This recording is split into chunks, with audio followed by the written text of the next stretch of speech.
Hi, everyone. Good afternoon or good morning. We will start. I'm Carol here from Tech Skills. We will start in about 5 minutes. Let's wait a little bit for more attendees, and we are finishing some technical things in the background. So please wait a couple more minutes, then we will start. Okay? I will let our presentation here on the screen.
Hi, everyone. So we had 3 minutes. Now we have a lot of attendees. So let's start. I will kick off the session doing some introductions, okay? And after that, I will hand it to our expert, Michael. You guys are muted during the webinar. So if you have any questions or um, doubts, you can send through the chat. I will be here the whole session helping Michael to answer that. And also, this session will be recorded, okay? And we will share with you all. Let me share with you guys.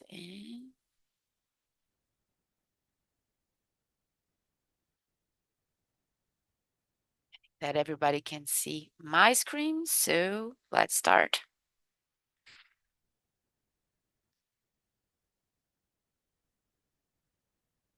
So, as I said, my name is Carol.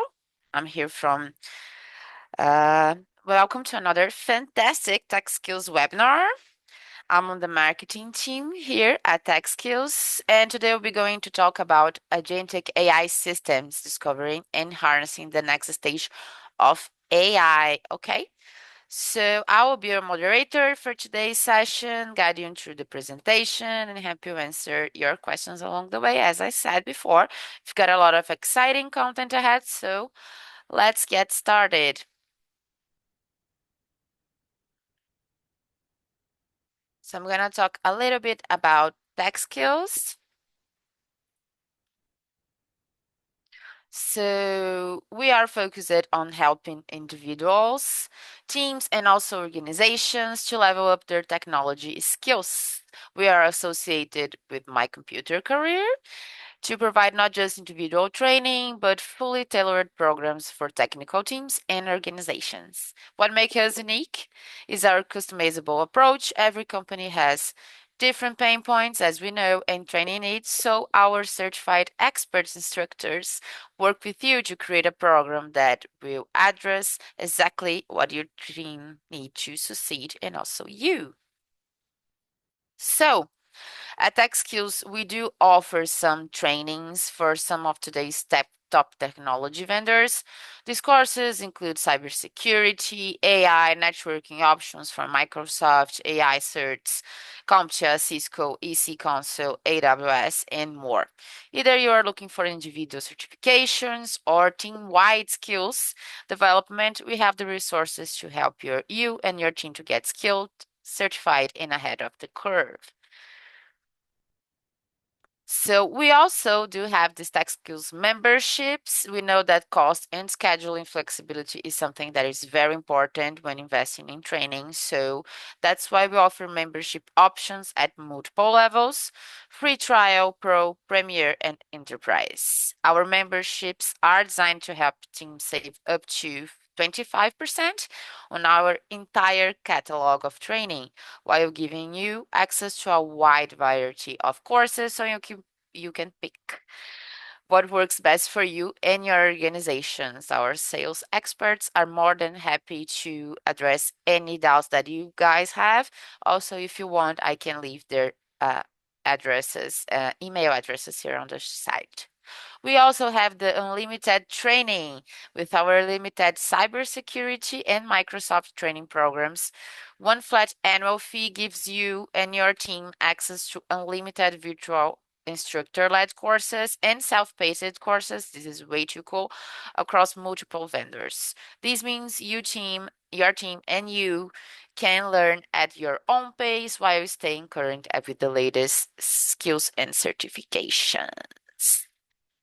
So, talking a little bit more about Michael, a few housekeeping points for this presentation. This will be recorded, as I said, and be distributed to all registrants after the conclusion of the webinar. If you have questions, you can address them through the chat, and I'll be more than happy to help you with that. So it's time to get started. Presenting today is Michael Stout. Michael is an AI consultant, developer, and implementer who helps organizations integrate AI into their core business strategy.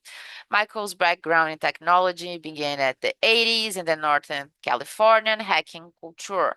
He spent the dot-com era in senior IT and cybersecurity management roles, also which gave him a foundational understanding of the systems now being transformed by AI. He holds multiple postgraduate certificates in AI and machine learning, earned it as a master's degree in IT with a specialization in information security, and wrote his dissertation in cyber warfare defense. We have an expert in the house, right?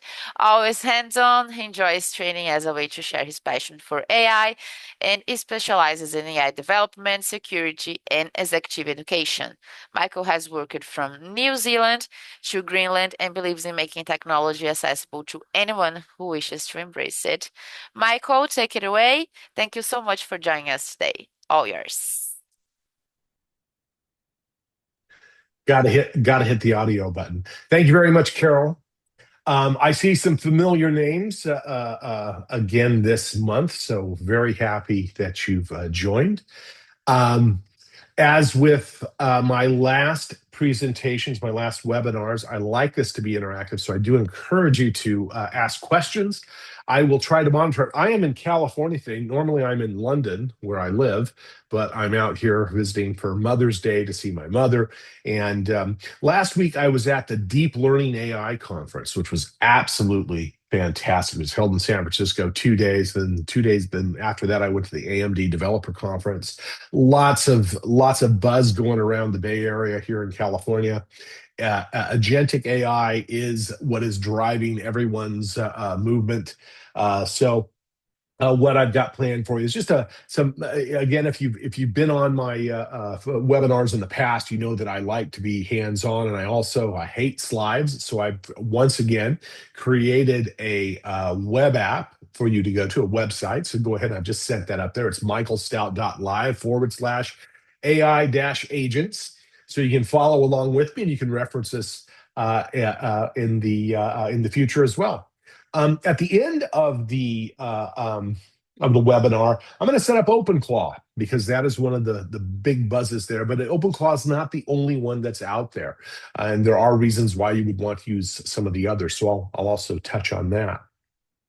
But agentic AI is the big buzzword. If we went back to let's say, um, well, I've been in the AI space since the pandemic. I picked it up, looking for something more to do. My actual roots in AI go back to the 1990s, when I was living on the campus of the University of Michigan. I was not attending, let me make that clear, but I was working for a tech company, and one of the people living next door to me was working in AI.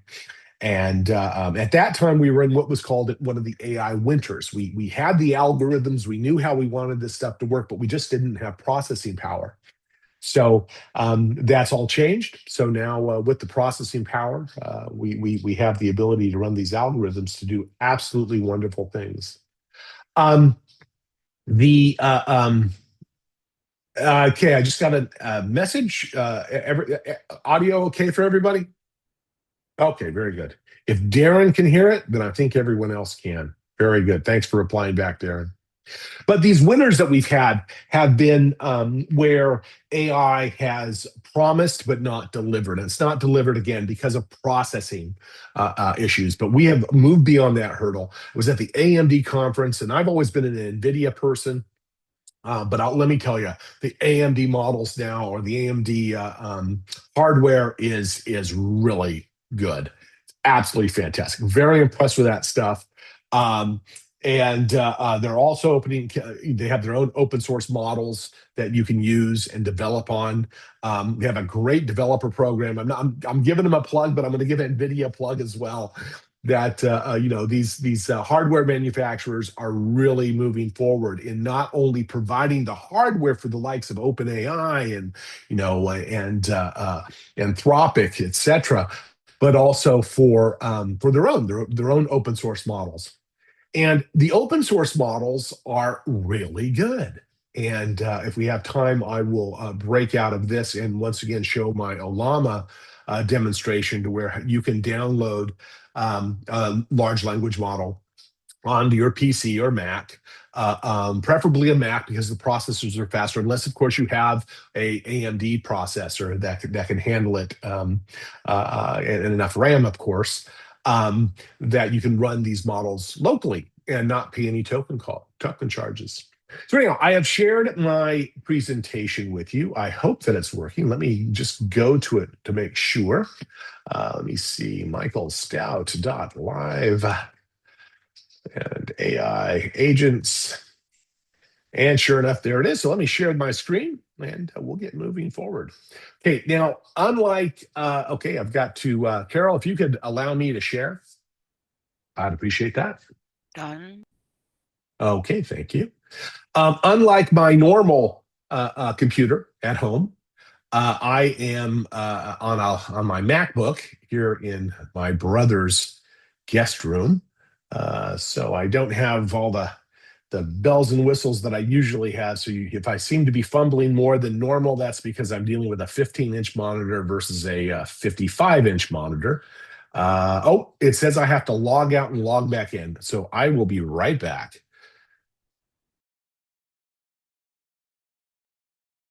Oh, good. I'm still here, guys. Stay with me. Some minor technical issues. Live sessions, we do have that, right? So,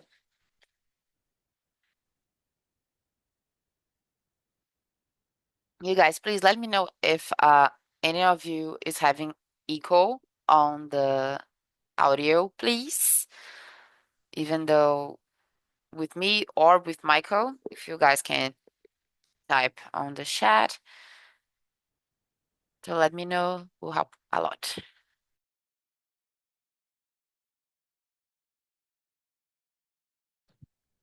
And I'm back. Very good. Thank you. All right. Let's see. Let me go ahead and share my screen. There we go. I can see my screen now. And I will share. This one right here. Awesome. Okay. Just a quick thumbs up. Let me get my stuff situated here so I can see the chats. If anyone's got any questions, again, I like interaction. Please throw your questions out there if you got them. And can everyone see the screen? Is the screen large enough for you, or does it need to go larger? Works for me. Works for you. Fantastic. Okay. All right. Thank you, Brad. Thanks, Bryson. Okay, so let's first talk a little bit about the evolution of AI. We started with our large language models, and large language models are token prediction machines. They're not. It's not artificial intelligence. I say artificial intelligence now because that is just the big buzzword. Everyone says AI, AI, AI. It sounds sexier than machine learning, but it is machine learning. These machines are not intelligent. These algorithms are not intelligence. They are predicting tokens, and that's a bit beyond this webinar here on how that works. But LLMs are token prediction machines, algorithms, programs that can generate text based on input, and they're really good at that. You can. It's just like you go in, you ask, give me a recipe for Italian. I want to make Italian tonight, and you get maybe a spaghetti recipe. Well, that's not really what you wanted. You wanted something from the north of Italy. So you can get a little deeper in by doing prompt engineering, because prompt engineering is good garbage in, garbage out. And we've always had this problem with computer science because what you put into the machine is going to be of equal quality of what you get out.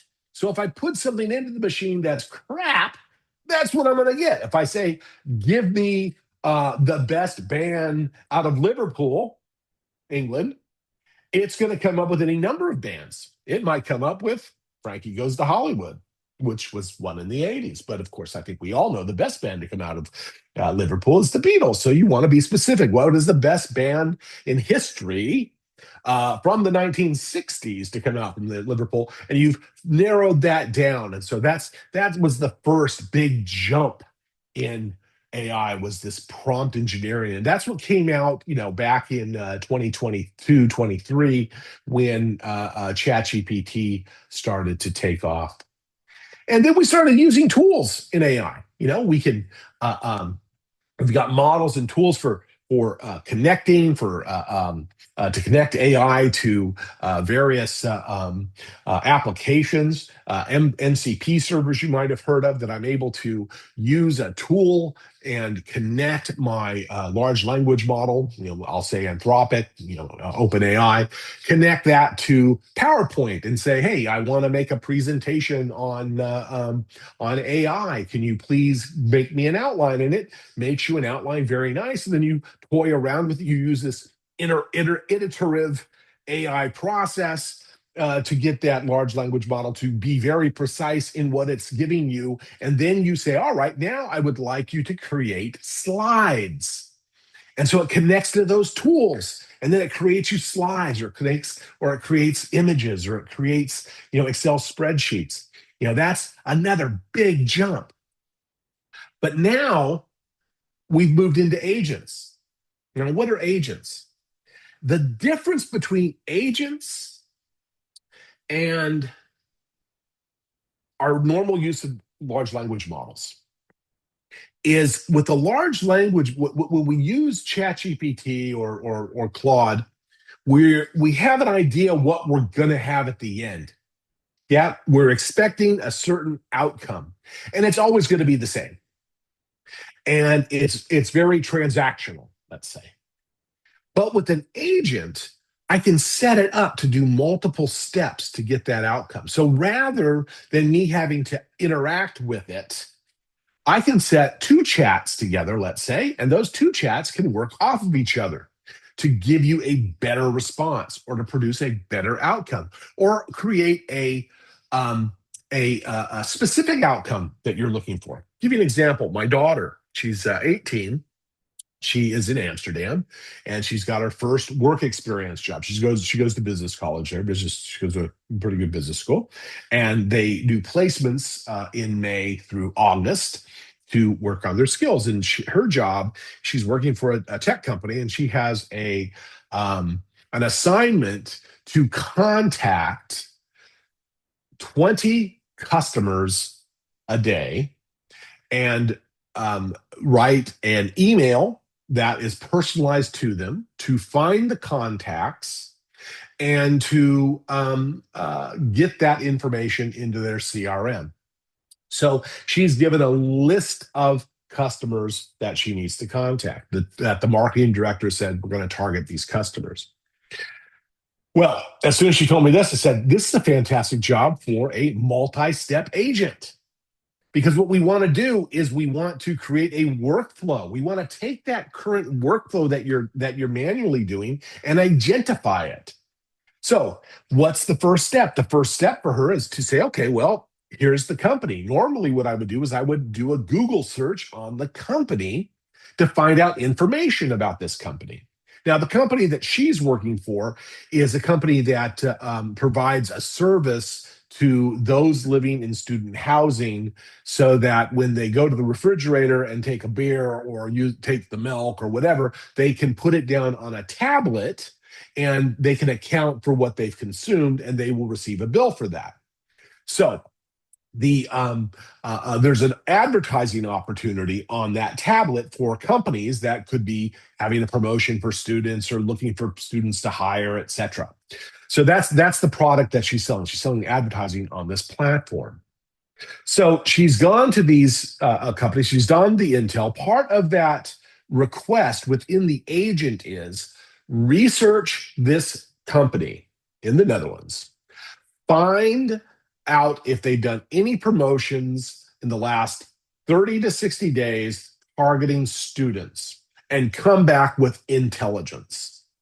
So that's the first thing that it does. It goes out there, it does all this research, it gathers the intelligence, it brings it back in, it says, I'm done. And then it goes and searches for the contacts. Now, they are connected to a system called Apollo, which is it's an aggregator of business intelligence. So we have set this agentic workflow up so that it then will go find. It has the company now. It's got the correct website, etc. It will then go to then goes to Apollo, extracts the contacts specifically on their titles. So they're looking for HR managers. They're looking for people who have influence over hiring students who would want to advertise on this platform. And we pull those names in, and she's then given a list of the names and the possible angles on the emails. So if there's no intel on the company other than who they are, it will write a certain email personalized to that individual.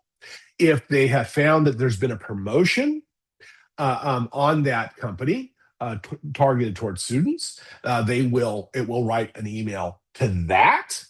And then she will select the person that she feels best is for that. So she'll put in a code like person one, email three, and or email target group three. Boom. It produces the email. She will then go and fiddle with it, modify it as she wishes interactively. She may go out and ask it to query to see if this email is compatible with what the company has done in the past, etc.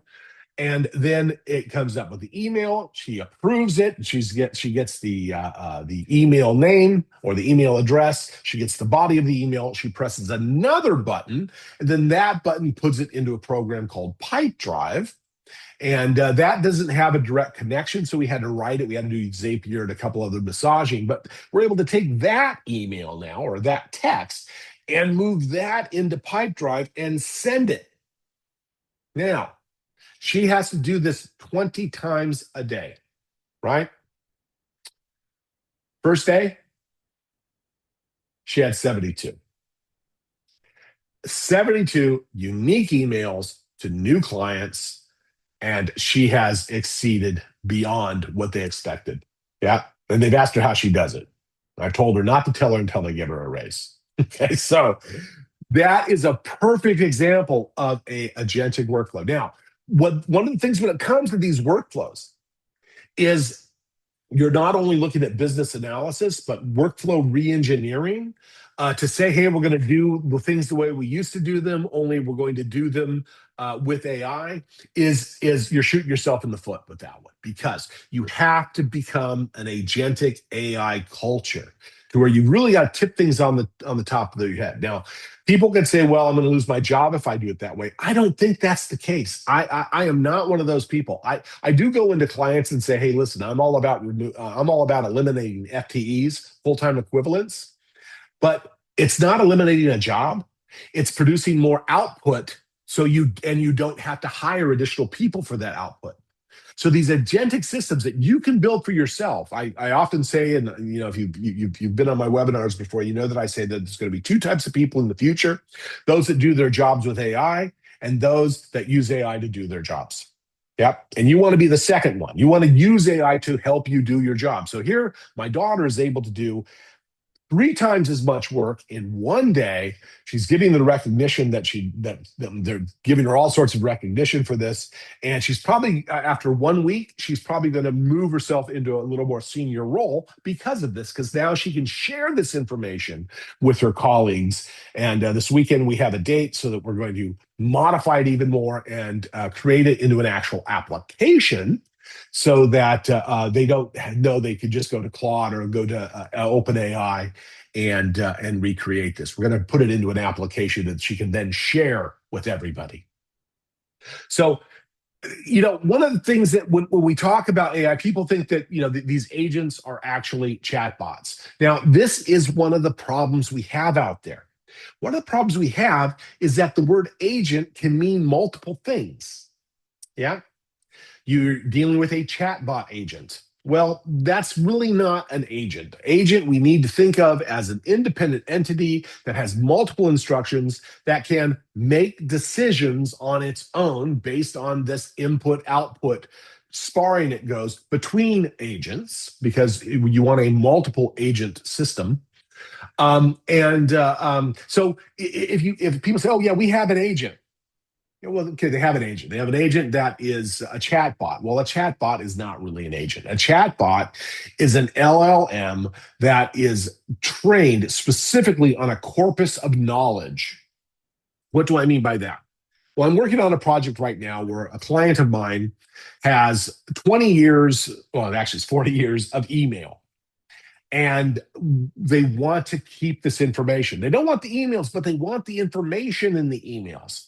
So what I'm doing is we're dealing with literally 16 million emails, and we're cleansing the data. It's going on as we speak right now in London. I've set up a script. It's going through and cleansing it and getting rid of all the junk mail and the sorry I'm on vacation emails, et cetera. They had zero data hygiene. So hopefully out of the 16 million, I get it down to a more manageable number.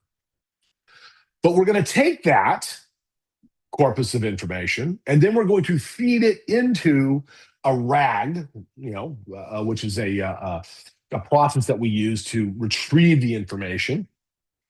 And then that will become their body of knowledge. And then we'll have an open source LLM working on top of that so that we're able to query and ask it questions. Well, this is a chatbot. This is not an agent. So if I ask them, give me all the investors from the United States, boom, hit enter, it's not going out and discovering things as an agent that we call an agent today would do. It's just going into that data that we've created and organized so it's able to retrieve the information and then present it to the user.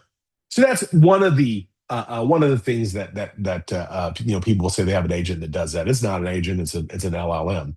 They might have that idea of going from an outline created in an open source model or in an LLM and having it create a spreadsheet or create a PowerPoint presentation. Again, people will say that's an agent. That's not an agent. That is a connector. Yeah, that's a connector.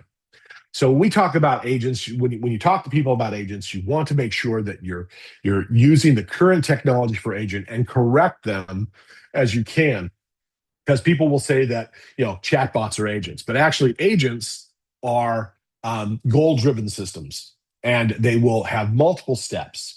And you can have what's called a swarm of agents working together. Now, I tend to not jump onto that bandwagon. I do not like these swarms because when you have swarms of agents working together and bouncing things off each other, it looks really cool and fancy. But you kind of can you can unless your agentic system is very finely tuned, you will lose the plot. Yep. It will hallucinate. It will start to drop things off. It will not work as effective as do this task, come back to me, etc. Now, I'm going to show you a couple frameworks when we get down to the agentic framework so that you can understand it. But there are different frameworks out there. And I do like a hierarchical system that looks like an org chart where you have a CEO and then you have various different agents under that. But the CEO is the one that's orchestrating all of the connections. You might have some connections that, if there's a legitimate case for it, but not to have everything swarm together to come up with an answer. I think it might work in defense. There is a good argument for that type of that type of system. But in my experience, when I'm dealing with business, when I'm dealing with people that are just getting started, keep it simple. Keep a nice little hierarchy of systems. And the impact, it supports workflows across multiple services. I remember this would have been well over 25 years ago. It was back when we had Navision, which now is Microsoft Dynamics. It went through a number of stages, of course. But there was this idea of this workflow that you could build that would allow you to make a vacation request, and it would go through these various steps. Well, that was very binary. What we're able to do now is to make that a little more agentic, so it takes into all sorts of considerations that we would never have imagined. We could have dreamt of it, of course, but we probably wouldn't imagine that we'd ever be able to get to that. So, agents really are going to be a key player in the modern workplace, and also for students. I mean, I think that I'm building an app right now with my daughter on helping students plan their time, and it's quite promising. So, to build an agent, we have to develop what are called skills, and skill components are clear capabilities that it's a unit of responsibility. You have a skill to view code. You have a skill to research, and you have to define what that skill is. Let me give you a hint. Let me tell you something. All of these agents are basically prompt engineering wrapped together into a cohesive unit. Yeah. One of the things that Andrew Ng, the godfather of AI in America, in the UK they claim it's someone else, but trust me, Andrew Ng's the guy. The programming language of the future is English. It can be other languages as well, but the point is that programming those prompts correctly is so important, and that's why I kind of stray away from swarms, because it's difficult to get those things to communicate unless you if you're building something on your own, you're going to get tunnel vision. If you get multiple people, you probably build a better swarmed agent. But I deal in small teams, so we like to do the hierarchy. But these components, these skills, are very important to define. Again, garbage in, garbage out. So we define these skills at a very granular level. So, our skills, clear capabilities, inputs, the required context, the parameters, and the assumptions that you will have. Again, this all goes back to prompt engineering, which we covered last month. We want the instructions to be a repeatable process. Yeah, so it's clear what it's doing, and you just want these things to chick, chick, chick, chick, chick, chick. You want to do the same thing over and over again. You don't want to have a skill that's too complicated. Those skills can be called upon by agents. If I have a skill that's going to search Google, I'm sorry, let's do it this way. If I have a skill that's going to search NVIDIA, right? If I have a skill that's going to search AMD, and then I have a skill that's going to search OpenAI. Now, these can look for specific types of information. Yeah, I don't want to just have this generic one that says go out and do a Google search on these three companies. When I search AMD, I'm looking not for gaming information, I'm looking for any advancements that they've made on their GPUs. When I go to OpenAI, I'm not looking for GPU information or the pricing or et cetera. I want to find out the new metrics on their latest models. So these skills are specific, very specific, granular, compartmentalized functions, if you will. And then you want to show the output. What's the output going to look like? Yeah, and again, that all comes back to prompt engineering. Um, your agent's got to have a goal, and this goal is looped. We're gonna make a goal here of information retrieval when I build an agent. I'll show you how we're gonna make it a goal. You can have APIs it's going to connect to. You can define data sources. You can have it connect to endpoints to receive input or show output or create dashboards. Yeah, you need to contain a memory. Okay, so it remembers the things that it's done, so it doesn't always have to go out and do it, and that it can learn and make itself better. Now, I would not say that you want this memory to always be there, but in some cases, you could build up a corpus of information you've already processed so that you can continually retrieve to that. And that's kind of what you want to do in a chatbot situation. But you want to take that information because if people are asking questions, you don't want to have to always recreate the answer. You want to be consistent.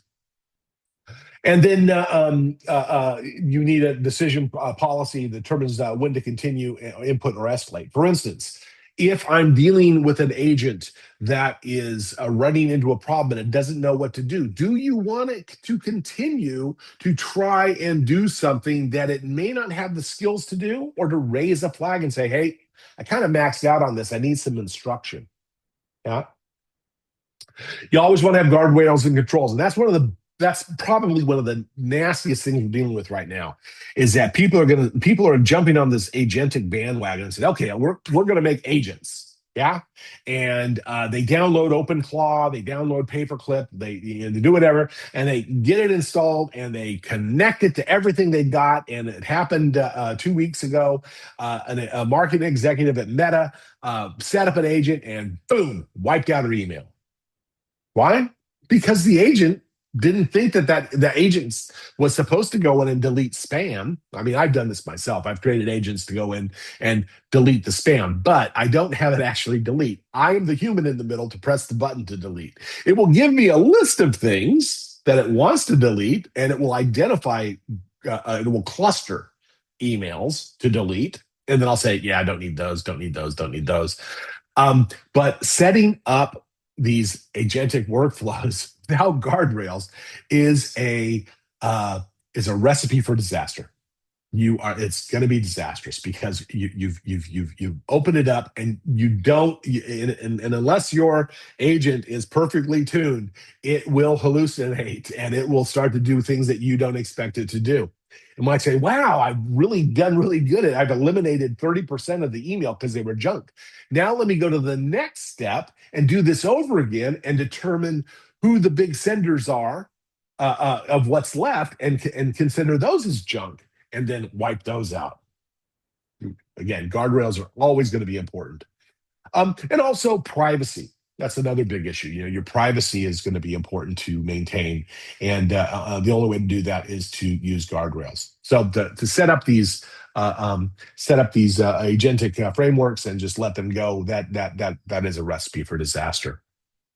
You also want to iterate when you build agents. Similar to, it used to be that we would create prompts, and then our prompts we would put into a prompt bank so people know how to write a prompt. You want to iterate and improve your agent in small batches to say, I want the agent to do this, and expect it to do everything perfectly is a waste of time. Have it do one task, check the quality of that task, improve it as you need to, move on to the next task. Slowly build these things out. Yeah. And that is a good way of making a swarm, because you can have a agent work with a sub agent, get that finely tuned, and then connect the main agent to another agent and then observe that connection. And if that's working fine, then build it out. So you always want to go iteratively with this. Now let's talk about the stack. Now the stack, I do have an example here under the use cases. Maybe I should jump to that, but let me jump to the stack. What we're dealing with is an MD file, a markdown file. Now, if you're not familiar with markdown files, there are many places to go for this. Obsidian is one of the places you can go. Um, okay, I just noticed a message here from an attendee. What are the jobs of live agent? Can you? I'll tell you what. I'm not sure what you mean by that question. Add a little more detail directly in, and I will answer that. So you've got the reasoning layer. You've got the tools layer, the orchestration layer, and the workflow design. The reasoning layer, that's the LLM. That's where we do the planning, the decomposition, and support decisions. We differentiate tasks, and we look at different models for their strength and their latency. For instance, I am building an OCR-based program. That OCR-based program is you take a picture of something, and it reads the information, goes to a database, and retrieves the information that it needs. Of course, I start with OpenAI because that's one of the best. It takes me about well over a minute. I wouldn't say a minute and a half, maybe a minute and a quarter to go through OpenAI's API, get that information, and it's about at best 70%. I used Quinn's OCR model, which is specifically trained on visual interpretation. And it's local on my machine, so I can control the GPU, etc. I get that done in 5 seconds. I take a picture, load it up, boom, it knows it. So know the models. It doesn't make sense to take a Ferrari down to the store to get milk. Yeah. Sometimes it's better to walk. Yeah. So you got to know the right. You got to make sure that you get everything tooled correct. I kind of jumped ahead there because we go to the tooling section now. In tooling, we're dealing with the APIs because undoubtedly you're not going to want to reinvent the wheel. If there's an API to do something, use the API. If there's another service that you can use another service. It makes no sense for me to train an OCR model. Yeah. Why? Because it would take me resources that I don't have, and it's going to take me time that I don't have when I can just use someone else's model. All I need is an API. And again, with many of the models, a lot of the models are free. I'm not discounting the power of Anthropic or OpenAI or Google or Meta or any of those, but the future of AI is going to be open source. Yeah, that's where the true power comes in. I'm not saying that there's not a place for the others, because there definitely is. But if you're going to be putting this into your enterprise, you're going to want to look at the open source models. And the open source models, cheaper is sometimes better, as I found myself. Orchestration, that's where we bring everything together, and you'll see this will be when I take a look at at an actual file. It controls the sequences, the retries, the instructions. For instance, if you give it an instruction, it's kind of like you're making a call to a function. You specify what a function is and then what's in that function. Well, I can call that function because I've written it out in English, and I can say, okay, please do this. For instance, with my daughter's workflow, what I say, if you don't want to write the email, but you only want to get the information on the potential client, you type in Intel space company name, and it just goes out and finds the intelligence portion. It doesn't write the email, but it finds the intelligence. And from there, I could say, okay, now write the email, and it will continue the process. So, and then the design, start with the outcome. What are you trying to achieve here? What is your goal? What is your objective? and build it out from there. And don't be afraid to break the mold. You do not want to try to you do not want to try and re you don't want to wrap AI around your business. You want to wrap your business around AI. You want to do it the other way. So it does take a bit of bravery. It takes some innovation. It takes a willingness to break the rules. And coming from a hacking background, I'm all about that. Okay, I'm taking a look here at this question.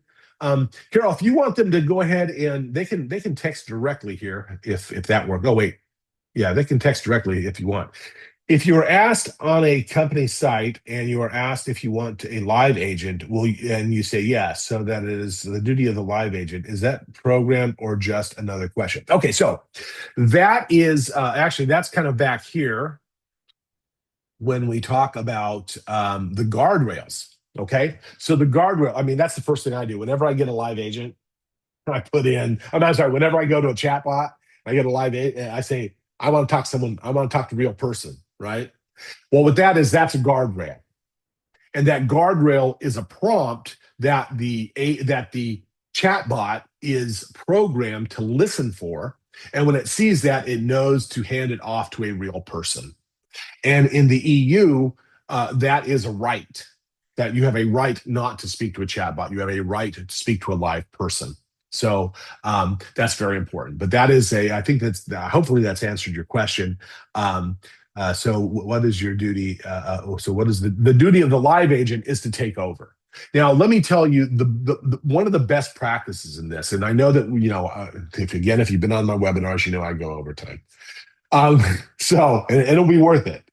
One of the best ways to use AI in a call center, I think, is not to get rid of those people. Some people do not want to deal with the chatbot, and there's a lot of crappy chatbots out there. I do not like chatbots because if I'm a very technical person, I can solve those technical problems. The one problem I can't solve is to get your chatbot to understand what the problem is. Yeah.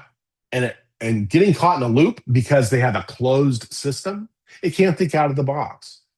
For me, the best implementation of these live agent or chatbots or situations where you want to talk to someone in customer service is to have a real person that you talk to.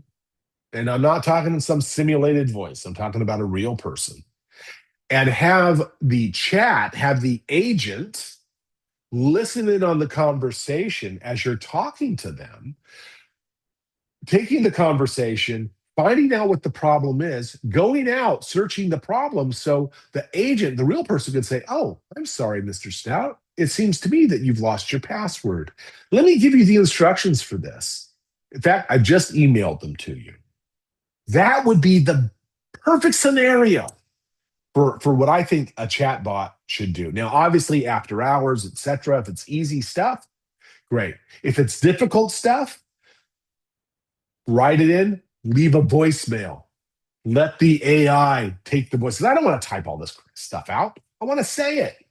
So let me say it. Let me record it. The AI will go in, do the research, give it to an agent first thing in the morning, and when they open up or someone's available, that person will review it, find the solution, etc., approve it, boom, send it off to you, or call you back.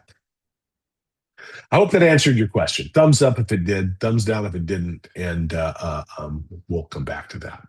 Here, many use cases. I'll leave these to you because I do want to get into the demonstration.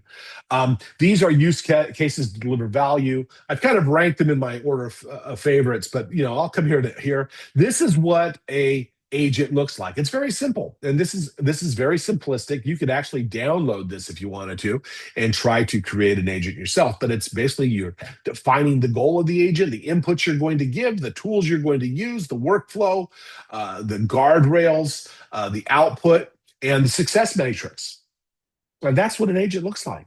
Now, obviously, these are very simple uh, um, simple examples, but you could actually use an LLM to build an agent. You could take this agent right here and say, "Hey, I want to build this agent. This is my business. These are my constraints. These are my goals. Help me build out my agent using this format." So you could go out right after today or right now as I'm talking and try to build an agent for this. So, but I've left these for you. So let's talk about the frameworks. The frameworks. We've got a number of agentic frameworks out there, many of whom you've probably heard of, some maybe not. There is NanoClaw. Now, NanoClaw, yeah, I probably should start with OpenClaw. OpenClaw is the one that came out. It was first called Claude and then they had to change the name. Then they called it, no, I can't even remember. It was only a name for a couple days, and then they changed it to OpenClaw. The problem with OpenClaw, which is the one that I'm going to demonstrate, the problem with OpenClaw is that it doesn't have, it's too easy to open it up to the world. And when you open it up to the world, you will have problems. You will have security leaks, you will have it exposed, and it is not the best solution. So, in looking at to address that, we have a program called NanoClaw, which is a little more techie oriented. It's smaller. It is equally as powerful, but it does require you to do a lot more work to get it to work and do the things that you want done. It's not. It's security by design. We have Paperclip. Now, Paperclip is is really my favorite. And I like Paperclip because Paperclip has this entire um, this entire workflow. In fact, you know what? Let me see if I can get one of my paper clips up here, and I'll show you this. This is quite cool. Let me see. I think it's on this machine here. I know you can't see it. I'm bringing it up right now. Let's see if I can get this going here. Do do do do.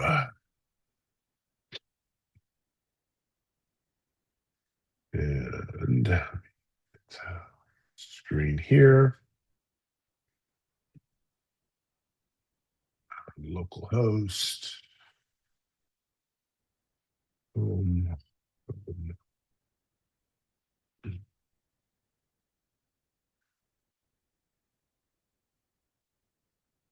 I think it's 3,100 for this one. Here we go. Let me just share this with you real quick.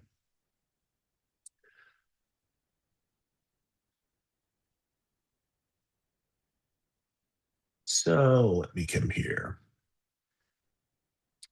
So this is an agentic system I've built. Let me find the right one. This one right here. I'll use this one. I'll come here to the org chart. Now, this is an agentic workflow to my friend Tom Mornini. He's one of the smartest IT people I know, smartest guy programs in every language. He's developed a system to basically make sure code is written correctly to a certain standard. Each of these things here is an agent, all controlled by the operations director. So we can send code to this agent and it will go through these various stages and it will go back and forth, but it's contained, it's all on my machine. It's a lot more secure than what I have with OpenClaw. So it has limitations, but it works quite well. But that's Paperclip. Paperclip's really easy to install. You can install it on multiple platforms. So if you're on a Windows machine, you shouldn't have a problem with that. You can go right in and get it installed and get working with Paperclip today if you wished. But OpenClaw is the big one. OpenClaw, I have an OpenClaw. I'm able to communicate. I'm able to send commands to it from my phone using Telegram or using WhatsApp. I can ask it what the weather is. That's one of the things I do with it. But I also have it do other things, such as if I want it to review something, I will send a message to it and it will review things. and I can control it with my phone, which is quite nice. It's at my home, and it communicates on Telegram. But the problem with OpenClaw is that it is for an enterprise to come and use OpenClaw. There are a lot of risks involved, and this is where we get to NemoClaw. Now, NemoClaw is a wrapper created by NVIDIA for OpenClaw. So I can create my OpenClaw, put it within NemoClaw, and it will have those guardrails built in. It's not going to leave my ecosystem. It's going to stay in my cloud, or it's going to stay in my local machine. It's not going to go outside of that. So let's set up OpenClaw. What I've done is I've got these instructions here. Um, you're not going to probably not be able to do this. I will expand these instructions. As with all my webinars, I leave these up. If you remember the AI agents, maybe if I get enough up there, I'll put a list of ones you can go and kind of look at the other ones. But what we can, or the ones I've done in the past. But I will include the instructions later today on how to install, etc. You could go to OpenClaw and get those instructions, but I'll expand this out a little bit. But what we're going to do is we're going to set up OpenClaw. I'm going to come here and I'm going to go to my instance in AMD. Let me just sign into this real quick. And then I'll share it. And I'll just show you how simple it is. Now, unfortunately, I can't. Oh, you know what? I can. I'm going to come here. I can toggle between these two. There we go. Cool. Let me share my other screen. There we go. Okay. All right. I'm going to make that a little larger so I can see it. So the first thing we're going to do is what I've done is I've gone to a Jupyter notebook. This is hosted on NVIDIA. I'm sorry, AMD. And I'm going to be able to create my agent here. So first step, I'm going to do some setup. I'm going to pull down a large language model. I'm going to come here. I'm going to copy the code. This large language model is open source. So I'll come here to my terminal and I'll paste that in and let's get that downloaded.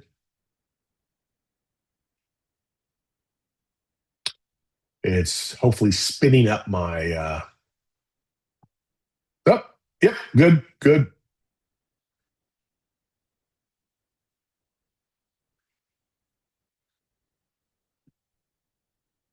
Okay, well, that's getting ready. I'll get my next one ready here.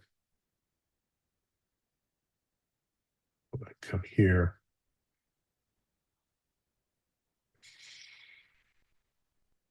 So literally what this is doing is it's creating an instance within Docker, and it's going to, I'm sorry, within LLM, and it's creating a large language model, Quinn, which is from Alibaba.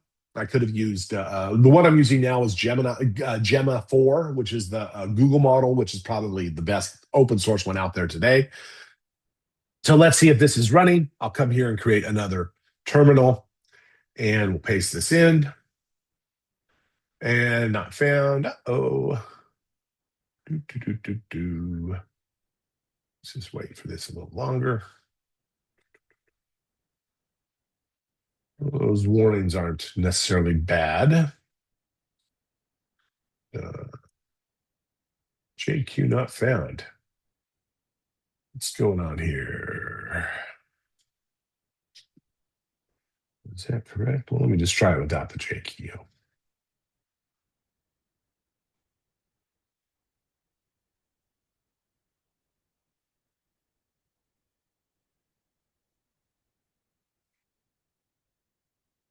No error there. I'm going to go ahead and I'm going to skip that step. I'm going to see what happens next. So first thing I'm going to do is we're going to try to onboard OpenClaw. So I'm just going to go OpenClaw onboard. And we'll come here.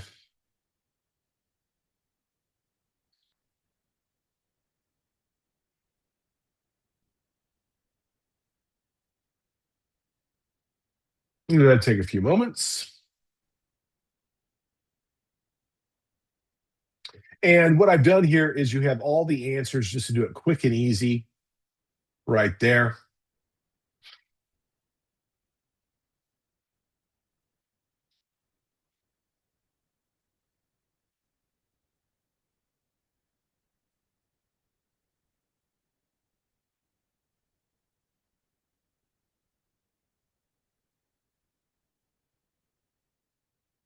Oh, yep, there it is. Okay, cool. All right. So, yes, I understand. Continue. Right. Good. And I'm going to do a quick start. And I am going to use an LLM model,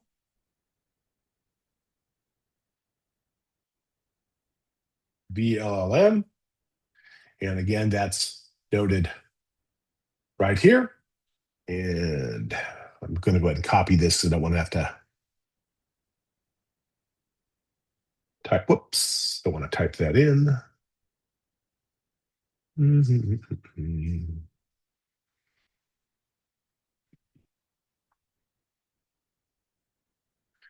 good. All right, so I'll go with that, and I'll use the same base. That's default. I'll put in ABC. That's the API key for this one. 1, 2, 3. Enter, and we'll go with. And the model I'm going to use is going to be Quinn. There we go. Loads it up, and keep current. All right, and I'm going to skip this. These are channels. This is the way that I could interact with my iPhone. Yeah, I could do it on Discord, Google Chat, iMessage, but I'm going to skip that for now. And I'm going to skip the searches for now. Those require API keys. And then for my skills, I'm going to come here to my skills. I'm going to skip those as well. But these skills, there are a number of skills out there that you can install. I'm going to create my own skill. So I'm going to skip skills. And I'm going to skip the hooks. Hooks allow me to connect to other parts of my computer. Uh-oh. Let's see what's going on here.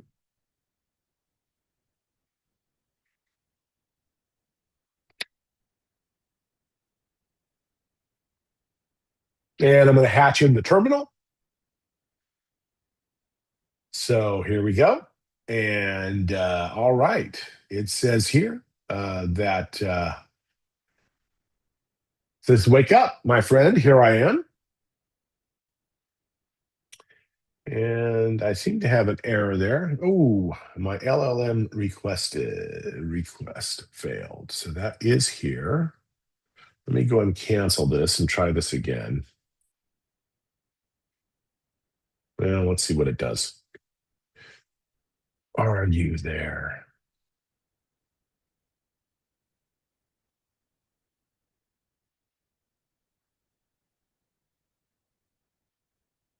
Okay, so it's not connecting to the LLM. Okay, that's unfortunate. So what I will do is I'm going to come here. I'm going to just try to run this one more time.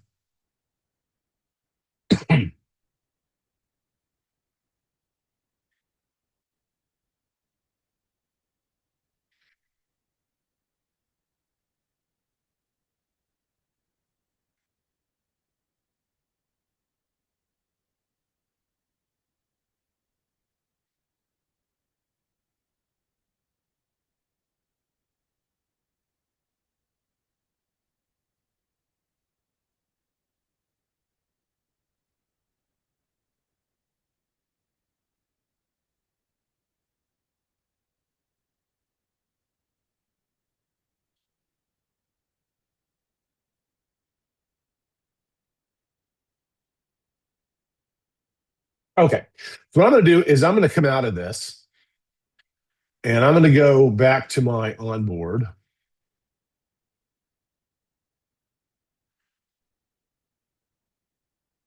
Okay.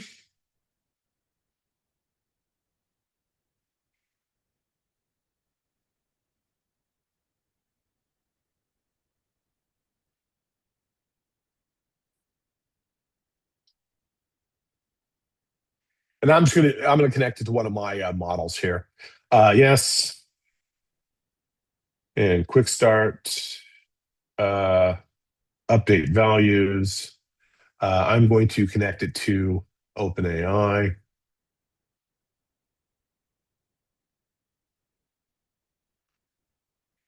And I'm going to use my codex.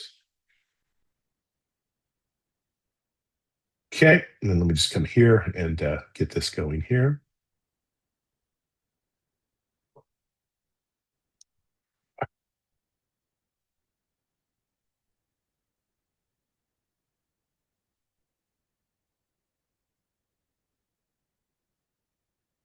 And my multi-factor authentication.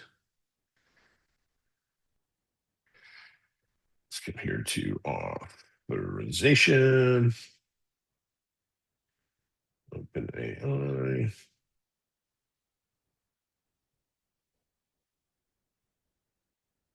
Oops.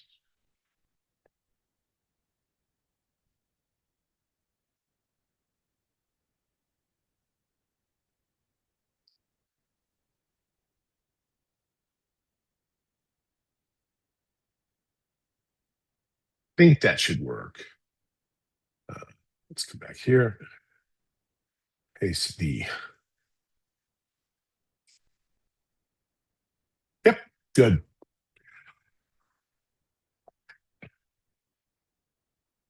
So I'll keep that. And I will skip this.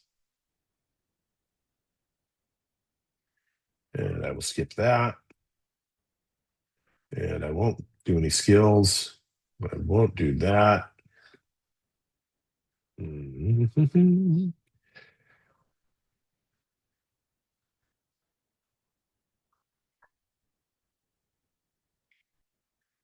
give her a few moments. And hatch in the terminal. Okay. Aha. Okay. So I'm not sure those are problems there. But what you have inside of this is you have a number of settings, a number of files where you're going to give it its soul. And I'm going to say, let me just say hello here. Hello. Let's see if it comes back to me. Hopefully it does. It says run a board. That's not good. Do, do, do, do, do, do. Oops. Let's come here, kill that in case that's causing a problem. And I'll kill that. We shouldn't have that problem there. Come here, try to.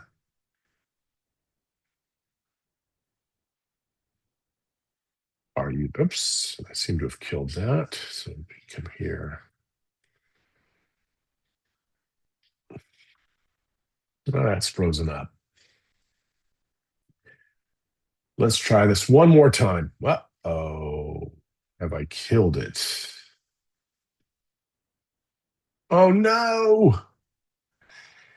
Okay, I was being cheeky here. AMD, I think AMD's kicked me out.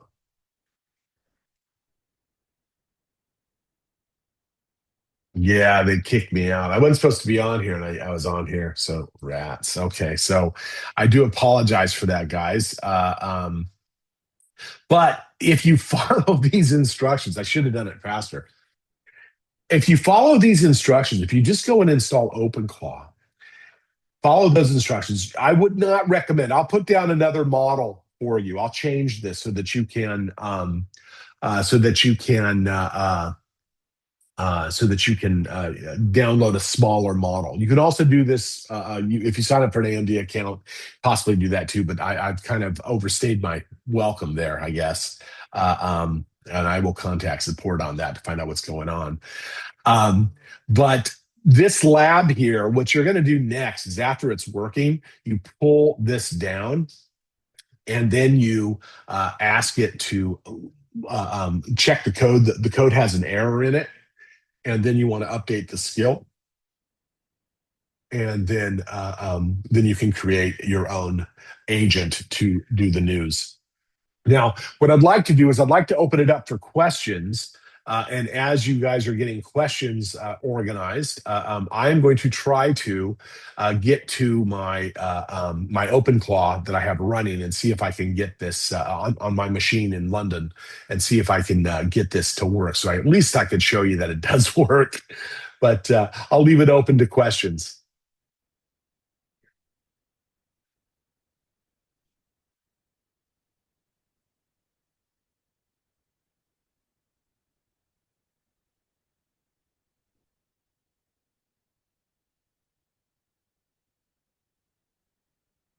Let's see, chat. There we go. No questions? Oh no. Then let me quickly try to get this running here.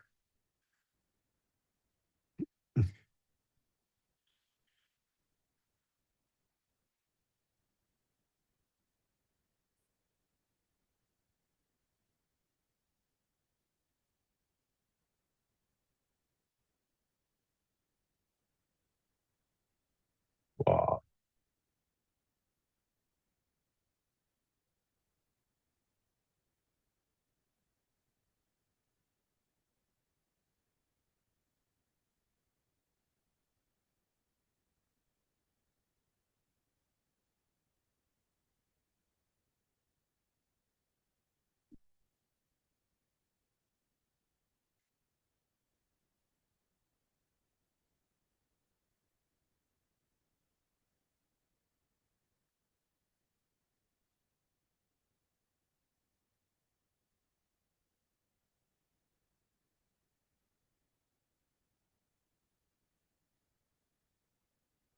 Okay, well let me try this.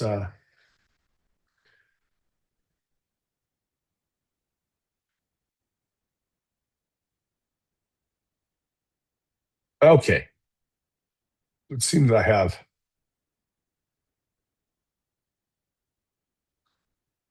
Yes, NanoClaw is more techy. Um, OpenClaw, I find Paperclip to be more. Paperclip is more visual because you can see the organization and you can see the action between agents. Whereas OpenClaw, unless you build some sort of monitoring system, which you can, people build dashboards for it all the time. You don't see it natively. You just see things happening in OpenClaw.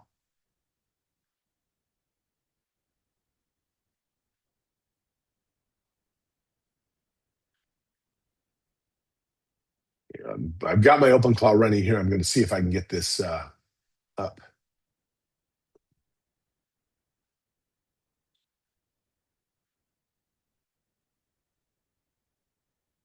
Bit slow getting over there, but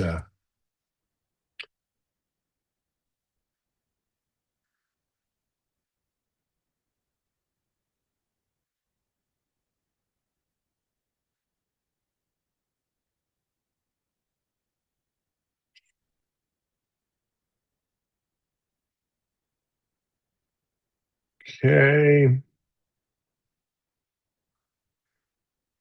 Let's do this. I'm going to see if it's running. OpenClaw status. Yes, it's running. Good. And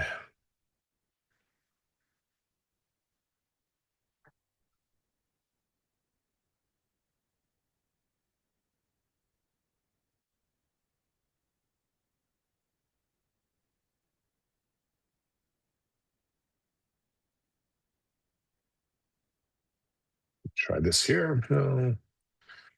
Try to make firewall rules so I can get to it.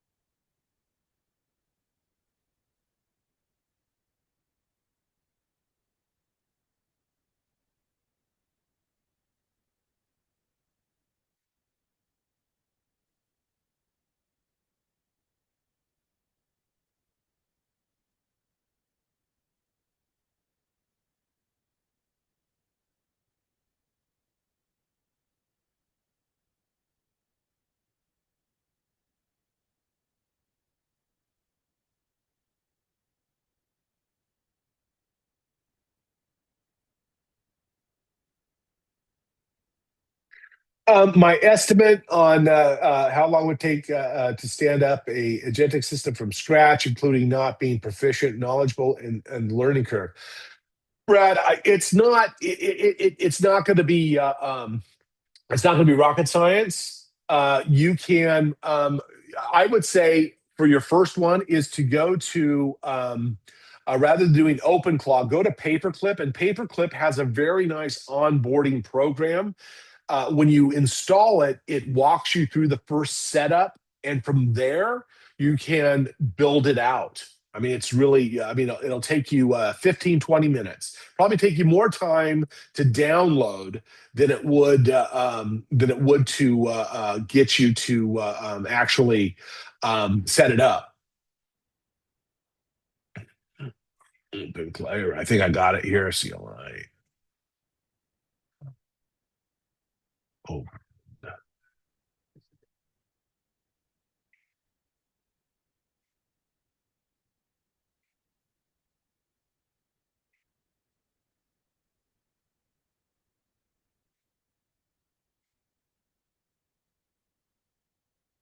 oh, we got success. We got success. Okay, cool. I'm just going to run this on like having. Okay, so you also mentioned something that sounds like having an adversarial AI agents, or is this more like one review? It's reviewing the work of the other. Yeah, and you want that, you want the agents to spar. In fact, when you're generating an image, that image is in an adversarial network where it's going back and forth testing itself. It's checking and challenging back and forth until it comes up with the best answer. So I've got OpenClaw running here. Let me just get this to where I can show you. And let me share this. I'm going to share it directly off the machine.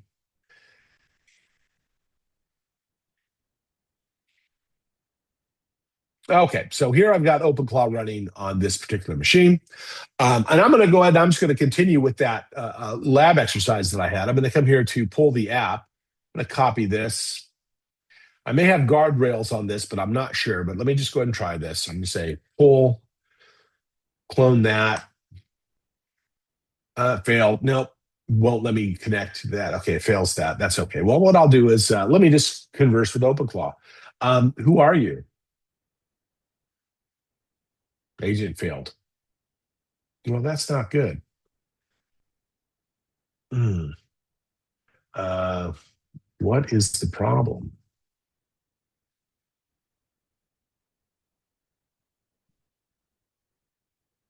Refresh failed. Yeah, that's probably because I changed my tokens, guys. I'm so sorry about that. That's horrible. Here, I will fix that lab, and I will give you some recommendations on trying to do it for free with various online sources and make sure that it's working for you. But with free stuff, it's going to break. Okay. But don't be discouraged. You can always delete and start over again. The key is that we're in early days with agents. Now is the time to get into it and just start thinking in terms of agentifying what you're going to be doing in the future. So, live coding is always scary. You're absolutely right. And it's rather embarrassing as well because I did test this yesterday and last night. So it was working, which is I think why AMD kicked me off because I wasn't supposed to be on there. But anyhow, any other questions, folks? You can always contact me at michaelstout.com. I've seen people go ahead and add me on LinkedIn. Always welcome to help. I always say information should be free. Just give me a call, give me a shout if you got any questions. Always willing to help and wish you well on your journey. So, with that, I'm going to turn it back over to you, Carol. Hi, you guys. Thank you so much, Michael. Thank you for today's session. I particularly love it. Anyone that have any questions, please, you can reach out to us. Michael left him his contacts, right? Also the website, and the recording will be distributed after this session by email. Okay, thank you all for joining us. And do not forget that we are with a special promotion, 10% off in all our AI catalog courses. So you will receive that code also from on our thank you email. Thanks, Michael. I'll be closing the session now.